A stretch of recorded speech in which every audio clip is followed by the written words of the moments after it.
The Milk and Educator Award goes to Carly Bowden. Congratulations. Thank you.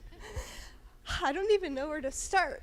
First off, most of the tears are just from having Nix here. My students know what Nix means to me, and you can see the head shaking in the 7th grade, and even 8th graders, you've heard of Coach Nix, and he's here, so a lot of my tears are because of that. And so, like what was mentioned, I obviously would not be here without every single staff member in this room.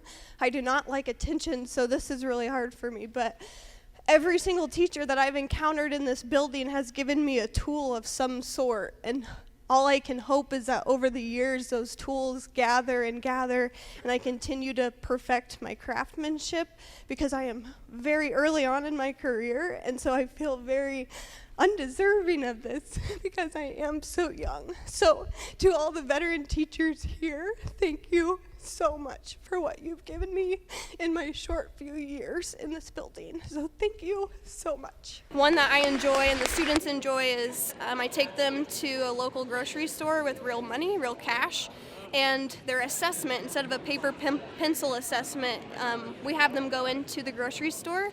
They have an envelope of cash, and they are buying items for a local charity, of which the students decide upon themselves. And then they spend the time applying their math skills shopping, and they get to have the whole checkout experience, and then we load the bus, and then we deliver all the goods. So I'm just constantly trying to create an experience for them. Full circle for me, having Carly as a student 10 years ago, just to watch her go through college, and now to be a great educator, and now for her to win this award it's just amazing. I'm so proud of her. I'm so happy for her. She really truly exemplifies what it is to be a Milken educator, and I know she's going to do great things in the future. Mr. Nix, Brad Nix, is why I went into teaching. He showed me that there wasn't just one way to learn math, and so it was because of him that I went into math education. So it touches my heart a lot, knowing that he's here to experience this with me.